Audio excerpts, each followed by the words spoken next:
안녕하십니까. 프라우드 코리아 TV 이현수입니다.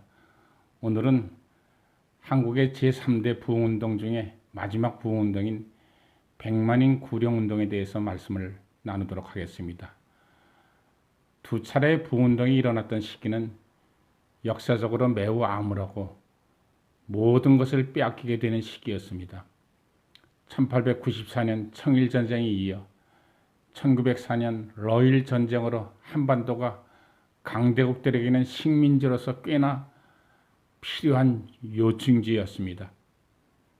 중국과 러시아와 일본의 틈바구니에서 빼앗길 대로 다 빼앗긴 중에 일본과의 을사보호조약으로 외교권마저 박탈당하며 군력의 세월을 보내고 있다가 기어코 1910년 한일 합방으로 일제 식민지가 될 무렵의 시기였습니다.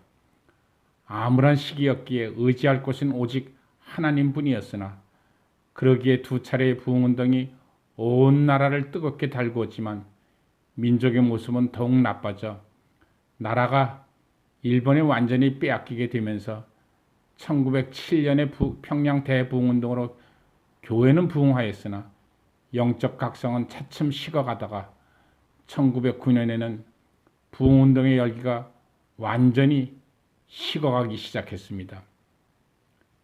평양 대부흥의 주역인 장대영교의 길선주 목사와 선교사들은 이 사실을 안타까워한 나머지 다시 한번 평양 대부흥운동과 같은 영적 각성이 이 민족 가운데 일어나기를 사모하며 기도회를 가졌습니다.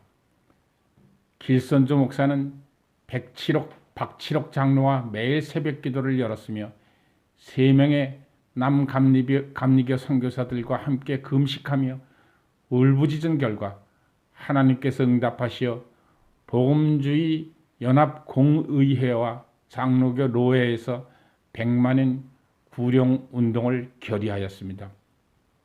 당시 약 20만 명의 성도를 100만 명으로 5배 배가시켜야 민족 복음화로 온 국민에게 희망과 소망의 메시지를 전할 수 있음을 깨닫고 1909년에 입국한 외국인 선교사들과 전국 도시를 돌며 백만인 구령운동을 전개한 것입니다.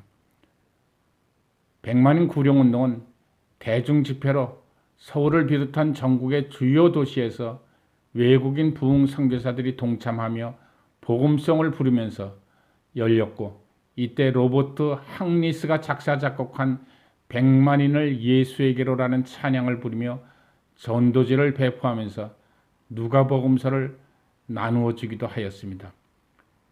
이 구령운동 기간 물질 대신 날을 드리기로 작정하여 복음 전도의 어느 날을 드렸는데 평양에서는 1000여 명이 2만여 일을 전도하는 날로 정하여 기도하며 전도하였습니다.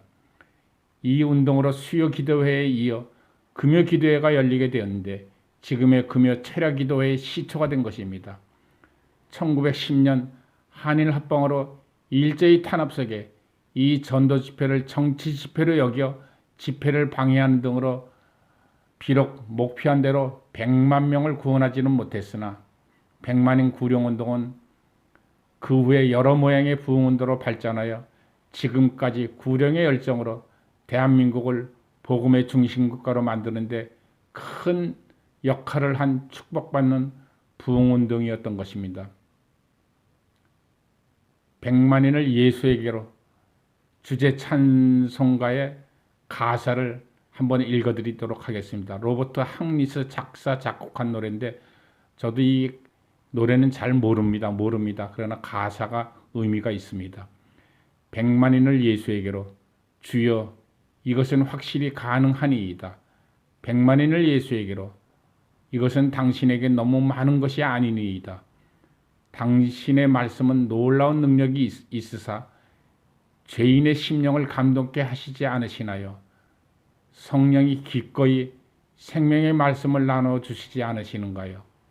백만인을 예수에게로 죄로 어두워진 이 나라에 백만인을 예수에게로 주여 지금 그 사역이 시작되었나이다. 우리를 기꺼이 당신의 종으로 만드사 당신의 축복된 뜻을 행하소서. 우리에게 성령을 주사 우리를 권능으로 새롭게 채우소서. 백만인을 예수에게로, 슬로건을 진실되게 외치라. 백만인을 예수에게로 이루어 드려야 할 하나님의 사역. 한국의 울부짖음은 대단하지만 그러나 하나님은 훨씬 더 놀라옵도다. 악한 세력들이 그의 목적을 해치 못하리. 후렴.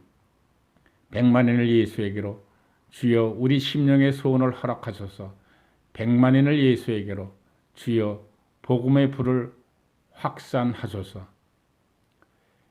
이 구령의 열정이 온 민족을 하나로 뭉치게 하므로 경제 부흥으로까지 이어지게 하는데 지대한 공헌을 하였다는 것을 어느 누구도 부정하지 못할 것입니다.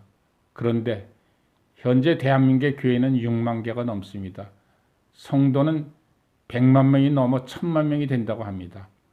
한때 교회가 부흥하면서 세상을 치유하고 회복시키는 일에 여타 여러 종교 단체보다 많은 역할을 하였으나 지금은 오히려 세상이 교회를 걱정하고 있습니다. 왜 그렇게 되었을까요? 먼저 교회의 역할을 생각해 보아야겠습니다. 오늘은 여기까지 말씀을 나누도록 하고요. 다음 시간부터는 다시 한번 한국을 일으킨 영웅들에 대한 말씀을 계속 이어가도록 하겠습니다. 대한민국을 일으킨 영웅 중에 가장 첫째 되는 으뜸되는 영웅, 첫 번째, 저는 우남 이승만 건국 대통령을 선택을 했습니다. 박정희 대통령도 위대합니다. 그러나 박정희 대통령은 건국을 하지 못했죠. 그래서 건국 대통령 이승만 대통령에 대하여 다음 시간에 말씀을 나누도록 하겠습니다. 감사합니다.